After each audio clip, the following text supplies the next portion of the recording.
Nordicus. 안녕하십니까, 루크입니다. 난민 이야기 드리겠습니다.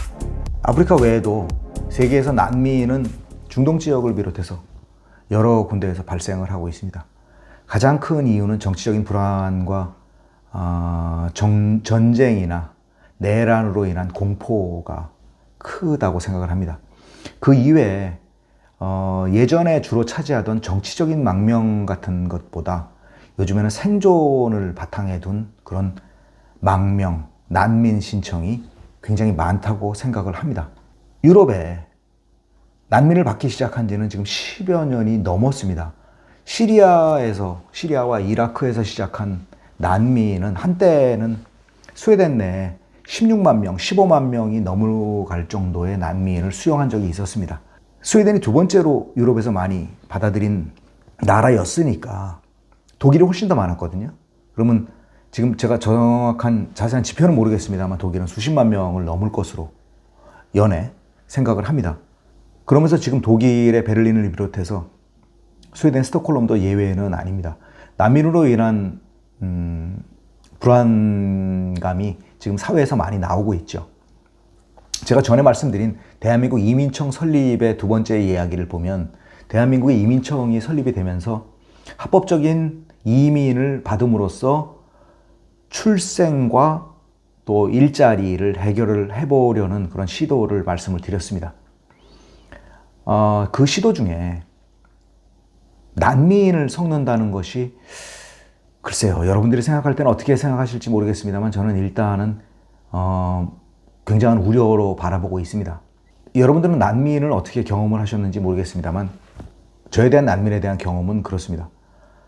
난민은 일단 법적인 절차를 통해서 이민을 신청한 것이 아니기 때문에 자기의 생존이라든지 아니면은 자기의 공포라든지 아니면은 자기가 그 나라에 살 수 없는 어떨 만한 이유가 있었겠죠. 그래서 신청한 비상구제 요청 같은 일이기 때문에 그 사람에 대해서 검사를 한다든지 또 이 사람이 어떤 과거에 행적을 가지고 있는다든지 하는 것을 증명하기는 쉽지가 않습니다. 스웨덴에서는 난민 신청을 하고 난민으로 망명 신청을 하고 몇 개월간 기다리던 한 남자가 40이 가까운 남자로 밝혀져서 충격을 준 일이 있었습니다. 이 사람은 어린이로 신청을 했거든요. 그래서 초등학교 6학년인 나이였는데 전쟁을 통해서 망명을 하게 됐다라는 이유로다가 신청을 했는데 이 사람이 아무래도 생김새도 너무 성숙하고 또 그 나이 또래와 어울리지 못하는 것 같아서 치열 조사를 해봤더니 이 사람이 거의 40에 육박한 남자로 밝혀졌습니다. 그 사람은 살기 위해서 한 행동이겠습니다만 그걸 받아들이는 사람 입장에서는 거짓말이죠. 웃을 수 있습니다. 아유, 거짓말이었습니다. 웃을 수 있죠.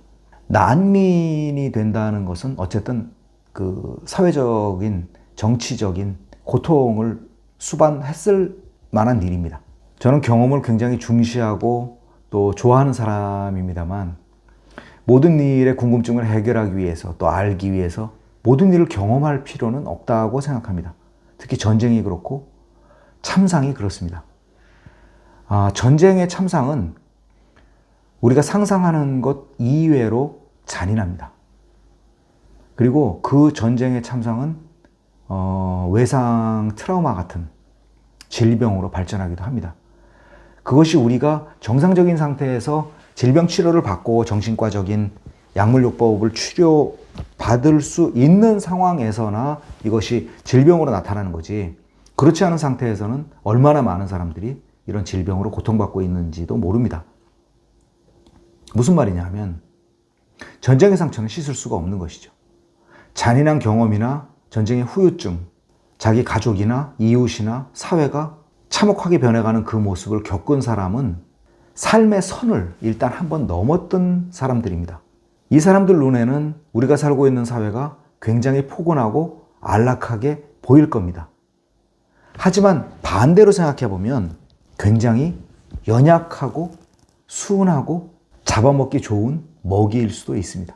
이것이 제가 난민을 이민과 결부시켜서 생각하지 못하는 이유 중에 하나입니다. 그 사람이 어떤 경험을 한 것이 이럴 수도 있고 저럴 수도 있습니다만 그것을 우리가 좋게만 생각해 줄 이유는 없지 않습니까? 지금 한순간에 10년 있다가 5년 있다가 돌아갈 사람들이 아니기 때문에 이민과 난민은 정확한 구별을 해야 된다고 생각합니다. 북유럽에서는 도덕적인 사회를 바탕으로 합니다.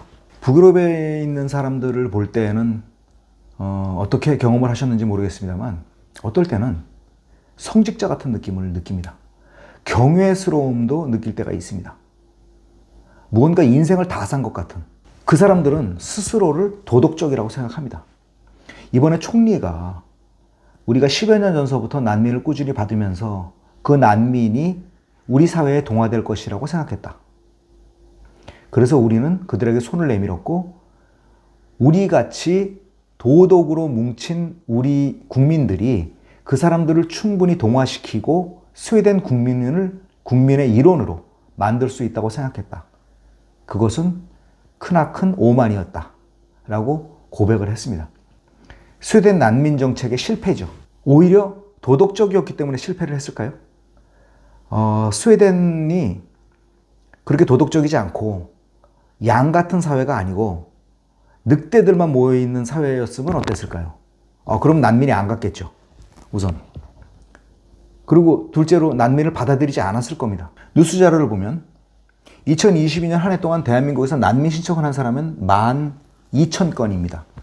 2년 전에는 6,000건이었는데 지금 2배로 몇 년 사이에 늘어나고 있습니다. 난민 신청에 관해서 선진국의 일원으로서 세계의 권익과 평화에 또 평등화, 평준화에 기여할 필요는 있다고 생각합니다. 당연히. 하지만 그것이 내 가지고 있는 가족을 희생시켜서는 안 된다는 생각도 아울러 가지고 있습니다.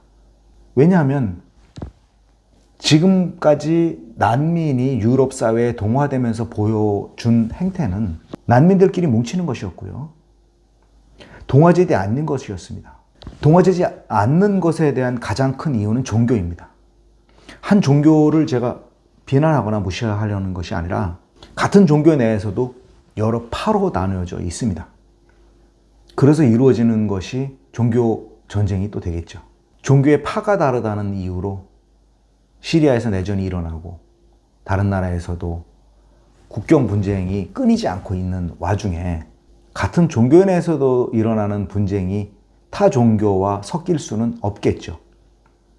그렇다면은 국교를 삼고 있는 나라에 다른 종교의 난민이 갔을 때는 섞이지 못한다는 것이 결론으로 나와 있습니다. 대한민국에는 국교가 없습니다. 그래서 모든 종교를 받아들이고 있습니다만 또 종교의 자유도 있는 나라고요. 우리나라에 들어오는 난민들이 과연 모든 종교가 있을 수 있어. 그리고 우리도 이 종교를 믿고 있지만 다른 사람도 그 종교를 믿고 있어. 그게 잘못된 건 아니야. 라고 생각해 주지는 않을 겁니다.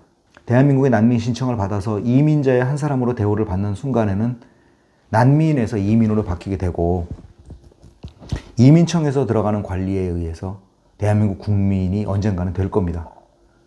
그렇다면은 대한민국 이민청 설립을 해서 미래 인력으로 난민을 삼을 수는 있겠으나 또 다른 문제를 야기할 수도 있지 않을까라는 생각을 합니다. 스웨덴이 지금 겪고 있고요. 독일이 겪고 있고 프랑스도 겪고 있습니다.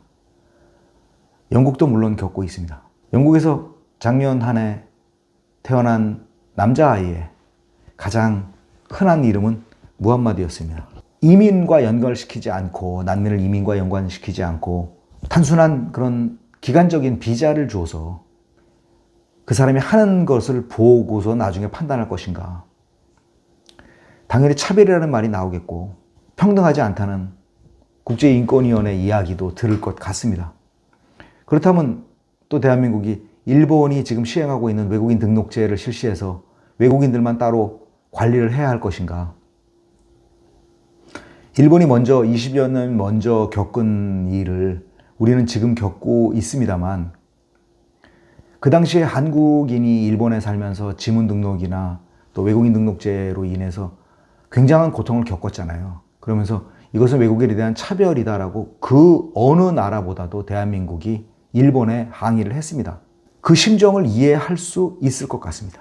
지금은 또 한국이 일본같이 외국인 차별을 해야 될 순간이 오지 않는다고 또 어떻게 이야기를 할 수 있겠습니까? 아직까지는 선거가 마무리되지 않았기 때문에 또 이민청 설립에 대한 그 안이 확정되지 않았기 때문에 어떤 방향으로 우리가 이민청이 이루어질지는 모르겠습니다만 난민이 이민청에 관여된 업무인지에 대한 이야기는 상당히 중요한 이야기라는 생각이 듭니다. 그렇지 않다면 지금 북유럽에서 겪고 있는, 독일에서 겪고 있는, 전 유럽에서 겪고 있는 난민에 대한 사회적인 문제가 대한민국의 문제일 수도 있을 것 같습니다. 참고로 대한민국에 가장 많이 난민을 신청하는 나라는 중국입니다.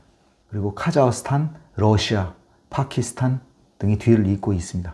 난민의 문제는 이민의 문제와는 별개로 사회적인 문제도 일어날 수 있는 일이고 정치적인 불안까지도 가져올 수 있는 문제이기 때문에 이민청과 이민과 따로 떼어나서 생각해야 된다고 생각합니다.